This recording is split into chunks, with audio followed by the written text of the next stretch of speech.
Hello, I'm Duncan, and I'd like to talk about software bill of materials, or SBOM. I'm going to talk about scenarios in which one entity hands off an SBOM to another entity. This could be internal or external to an organization, and it could be machine to machine in near real time, or it could be a simple lookup of a static file.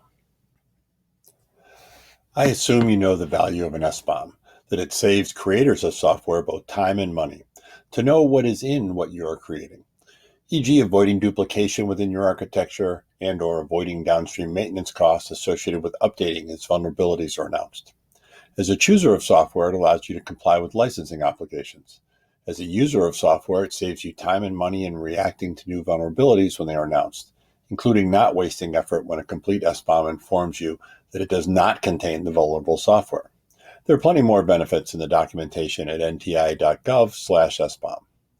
For this scenario, I assume that a supplier of software has created an SBOM, or at least provided the tools to make an SBOM, and that there is a receiving entity or consumer or user of the SBOM. For the purposes of these scenarios, I don't care if you use SWID, SPDX, or CycloneDX, as any scenario would work with any of the formats, as long as the supplier and the receiver agree on which format to exchange. I'm going to describe exchange mechanisms in the context of some standards and the scenarios where they shine for exchanging SBOMs. I'll digress a little at times to give the history of the standards and the context of their creation. A decade or so ago, the U.S. government, in particular the Department of Defense and the Department of Homeland Security, studied why we were so good at offensive cyber, but bleeped outward at defensive cyber. The main conclusions were that the defenses, both public and private, needed to automate more and needed to cooperate better. To do this required new tools and new ways to interwork, and this led to IACD, STIX and TAXII, OpenC2, and Cacao.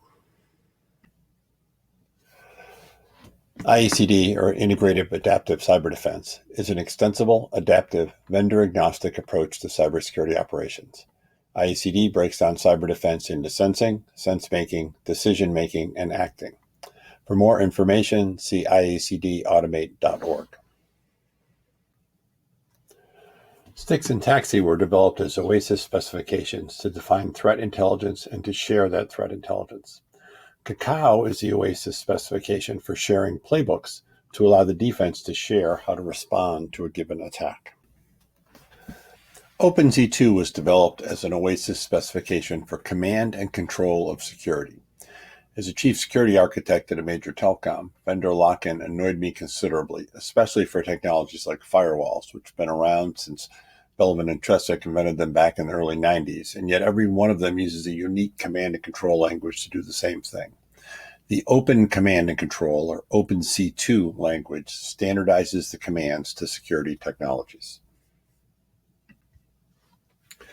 Here's a quick example of STIX, TAXII, OpenC2, Cacao in action. Developer writes software. Because they weren't enlightened, they did not create an SBOM. The software is shipped containing a vulnerability.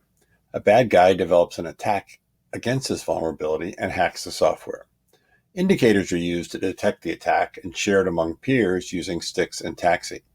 A course of action is developed on how to handle the attack and shared using Cacao. The commands to the sandboxes, IDS, firewalls, and honeypots are given in OpenC2. Let's talk about exchange scenarios.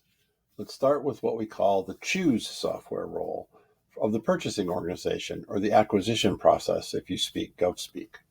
The OpenChain specification defines the SBOM handoff process to remain compliant with OpenChain, particularly with respect to open source software licensing.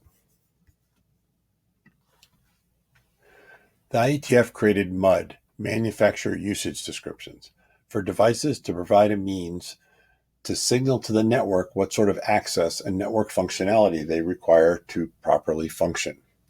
An exchange scenario is, let's say you have a manufacturer of internet-connected light bulbs, and you follow RFC 8520 for MUD, and your clients have an energy management system that has a MUD manager. Your customers can use MUD to find the SBOM for your light bulbs, to search to find if they're affected by whatever CVE just got announced. Personally, my favorite is the OpenC2 scenario and its partner STIX scenario. Let's look at the scenario used earlier, but this time have an SBOM present. Because smart software developers use SBOMs as part of their design process, they did not have the initial problems of our previous development team. They used the SBOM to remove duplicated and redundant components and only used versions with no known vulnerabilities or CVEs. Again, because they are smart, security-conscious developers, all their devices, virtual or physical, have an OpenC2 interface for command and control of the security functions. However, a new CVE is announced. The OpenC2 query SBOM command can be used by the security device manager to get the SBOM directly from the device. And sticks can be used for information sharing.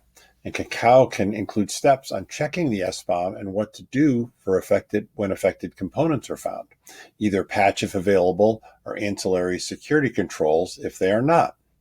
So the hacker is thwarted when he tries to get in. One other SBOM scenario of particular interest is something the U.S. Department of Defense calls comply to connect. Before connecting to a DoD network, there are a series of checks performed depending on the security posture. One check performed is an OpenC2 SBOM query to validate the software has the proper patches before connecting.